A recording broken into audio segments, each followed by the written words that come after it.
매일 아침 하나님과 함께 누리는 하늘의 양식, 오늘 만나. 제 11장.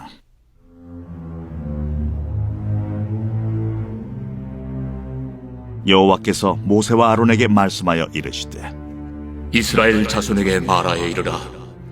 육지의 모든 짐승 중 너희가 먹을 만한 생물은 이러하니, 모든 짐승 중 굽이 갈라져 쪽발이 되고 새김질하는 것은 너희가 먹되, 새김질하는 것이나 굽이 갈라진 짐승 중에도 너희가 먹지 못할 것은 이러하니, 낙타는 새김질은 하되 굽이 갈라지지 아니하였으므로 너희에게 부정하고, 사반도 새김질은 하되 굽이 갈라지지 아니하였으므로 너희에게 부정하고, 토끼도 새김질은 하되 굽이 갈라지지 아니하였으므로 너희에게 부정하고, 돼지는 굽이 갈라져 쪽발이로되 새김질을 못함으로 너희에게 부정하니, 너희는 이러한 고기를 먹지 말고 그 죽음도 만지지 말라.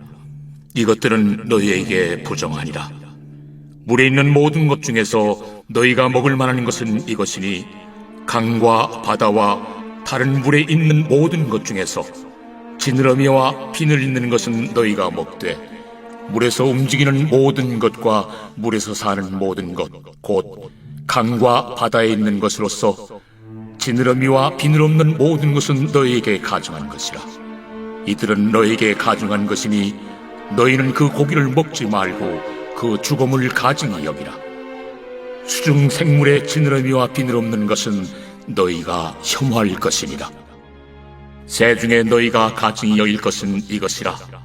이것들이 가증한즉 먹지 말지니, 곧 독수리와 솔개와 물수리와 말똥가리와 말똥가리 종류와 까마귀 종류와 타조와 타우마스와 갈매기와 샘의 종류와 올빼미와 가마우지와 부엉이와 흰올빼미와 사다새와 너새와 황새와 백로 종류와 오디새와 박쥐니라.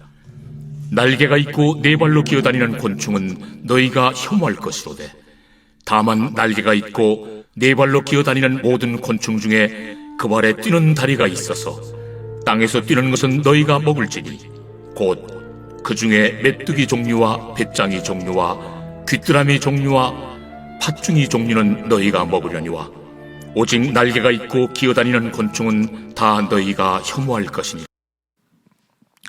우리가 오늘 살펴본 본문은 정한 짐승과 부정한 짐승의 분별에 대한 규례입니다. 땅과 바다 그리고 하늘에 사는 짐승 중에 먹어도 되는 짐승과 먹으면 안 되는 짐승에 대해 가르쳐 주십니다. 이전 교회에서는 이 본문을 가지고 문자적으로 해석하는 설교를 들은 적이 있습니다. 돼지고기를 왜 먹지 말라고 하셨는지, 음식이 건강에 미치는 영향에 관련된 그 다큐멘터리 영상을 보여주면서 말씀에서 말하는 바가 왜 맞는지에 대해 설명해주는 설교였습니다.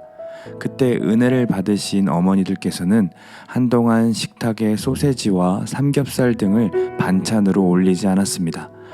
이렇게 무지한 가르침으로 인해 성도님들 중에서는 여전히 구약의 율법을 따라 먹으며 건강해졌다는 분들이 있고, 제7일 안식교는 레위기 11장을 가장 이상적인 건강식을 기준으로 제시한다고 생각하면서 여전히 철저하게 지키고 있습니다. 그러나 이러한 견해는 정과 부정의 동물의 구분을 없앤 신약의 선포에 의해 더 이상 지지되지 못합니다. 왜냐하면 디모데전서 4장 3절에서 5절을 보면, 혼인을 금하고 어떤 음식물을 먹지 말라고 할 터이나 음식물은 하나님이 지으신 바니 믿는 자들과 진리를 아는 자들이 감사함으로 받을 것이니라.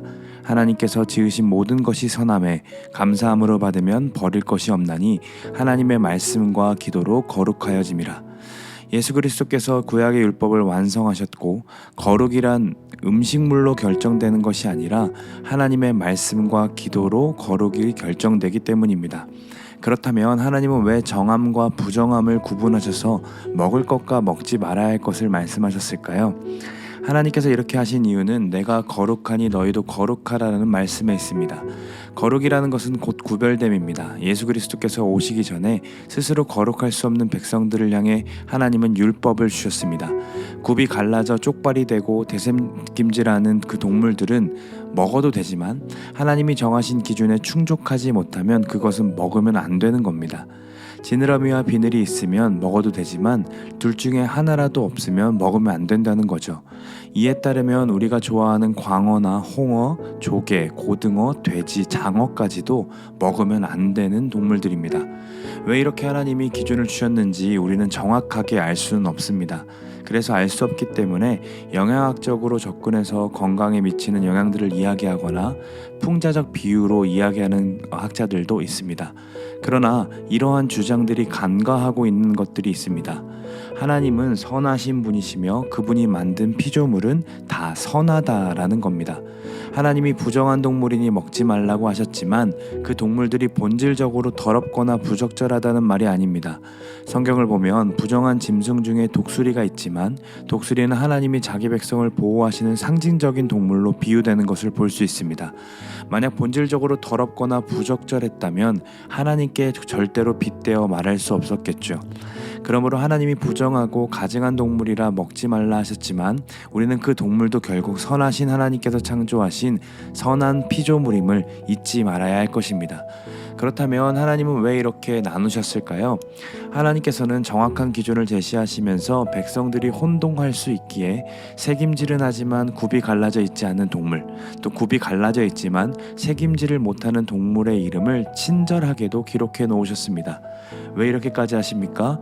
우리 마음속에 기준이 명확하지 않을 때 들어오는 그 생각들을 아시기 때문입니다.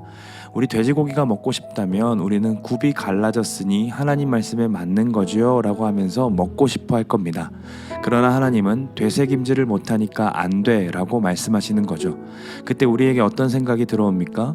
꼭 되새김질을 못하는 것이 그렇게 크게 문제가 되는 겁니까? 굽이 갈라지지 않았습니까? 라는 말로 우리가 먹고 싶은 것을 합리화하고 싶은 생각이 들어온다라는 겁니다. 성인이 된 청년들은 늘 술은 왜 먹으면 안 되는지, 요즘은 주식은 왜 나쁜 것인지 라고 물어봅니다. 이렇게 물어보는 의도가 무엇일까요? 하나님이 정하신 기준이 궁금한 게 아니라 내가 하고 싶은데 못하게 막아놓는 것 같기 때문입니다. 즉 하나님께서 너희가 거룩하면 좋겠어 라고 말씀하시면서 이와 같이 음식 규례를 주신 이유는 왜 그렇게 막으셨는지 정확하게 이해할 수는 없지만 하나님의 말씀이기에 믿고 따르는 게 구별됨이고 거룩임을 가르쳐 주시기 위함인 거죠. 즉 굽이 갈라졌고 되새김질을 하고 지느러미와 비늘이 있고 없고가 중요한 게 아니라 하나님의 말씀을 내 삶의 판단 기준의 우선순위로 두고 있느냐 아니냐가 중요하다는 겁니다. 거룩하신 하나님을 닮아 거룩해지기 위해서는 먹지 말라는 음식을 먹느냐 안 먹느냐에 따라가 아니라 그분의 말씀을 믿고 그분에게 내 생각과 판단을 맡기며 그분의 주권을 인정하느냐 안 하느냐에 달려 있다는 거죠. 예수님이 오시기 전 구약의 백성들이 하나님의 주권을 인정할 수 있는 방법은 이렇게 무분별하게 먹는 다른 나라 백성들과 달리 하나님의 말씀에 근거하여 율법을 철저하게 지키는 것이었습니다. 그렇게 그들은 먹을 때마다 하나님 말씀을 기억했고 하나님의 주권을 인정해 드렸죠. 그리고 그 마음과 태도, 그로부터 나오는 행동 양식들이 그들을 거룩하게 만들어 갔습니다. 율법의 완성이 되신 예수님이 오셔서 그 행동 양식을 문자적으로 지킬 필요는 없지만 하나님이 음식 규례를 주시며 의도하셨던 바는 여전합니다. 마음과 태도, 행동 양식을 하나님 말씀의 기준을 두고 있느냐라는 겁니다. 나의 생각과 판단이 아니라 하나님 말씀의 기준을 두고 살아가는 삶이 이 세상의 사람들과 전혀 다른 삶의 방식이기에 구별될 수밖에 없다라는 거죠. 우리는 생각해야 합니다. 구약 백성들이 꼭 되새김질을 해야 하냐고, 굽만 갈라지면 안 되냐고 라고 말하면서 불만을 토로했을 것처럼 우리도 말씀을 보며 꼭 술은 먹으면 안 되냐고, 취하지만 않으면 되는 거 아니냐고 묻습니다. 또 재물이 있는 곳에 마음이 있다라고 말씀하셨고 두 주인을 섬길 수 없다라고 분명하게 말씀하셨지만 주식 투자를 해놓고 염려하고 있으면서 나는 그 정도까지는 아니니까 라고 말하며 절대로 마음을 그쪽에 두고 있지 않다고 합리화합니다. 현장 예배는 전염의 위험이 있기 때문에 위험하다라고 말하고 온라인 예배를 선택하지만 친구들과의 약속, 학원, 그리고 학교에 가는 것은 동일한 전염 위험에도 우리는 선택한다라는 겁니다. 지금 우리가 기억해야 할 것은 주식을 하는 것, 술을 먹는 것, 온라인 예배를 쉽게 선택하는 것을 죄라고 규정짓고 그것을 하면 거룩하지 못하고 그것을 하지 않으면 거룩하다라는 말씀이 아닙니다. 하나님이 우리에게 음식 규례를 주심으로 알게 하신 것처럼 음식을 선택하는 마음 가운데 우리가 합리화하며 여러 가지 일들을 선택하는 그 마음 가운데 그 기준이 정말로 하나님 말씀인가 아닌가를 점검해 봐야 한다라는 이야기입니다. 아무리 거룩한 일을 하더라도 그 마음의 중심이 다른 곳에 가 있다면 구별됨이라고 볼 수 없는 거죠. 지금 하고 있는 이 설교도 부정한 것이 될 수 있고 이 아침의 말씀을 묵상하는 일도 하나님의 뜻과 마음을 이해하지 못한다면, 그래서 형식만 남고 행위만 남는다면 그것이 곧 부정한 일이 될 수도 있다라는 겁니다. 오늘 본문을 통해 하나님은 우리에게 말씀하고 계십니다. 내가 거룩하니 너희도 거룩할지어다. 내가 너의 몸을 구별한 것 같이 너희도 너희의 몸을 구별하고 있느냐? 나의 말씀이 정말로 기준이 되어 말하고 행동하고 살아내길 원하느냐? 이렇게 우리에게 이 말씀을 통해 묻고 계시는 겁니다. 이 질문에 오늘 하루 우리의 삶으로 아멘이라고 답할 수 있었으면 좋겠습니다. 오늘도 부르신 자리에서 구별된 생각, 구별된 언어, 구별된 행동으로 거룩하게 살아가는 우리 성도님들 되시기를 간절히 축원합니다.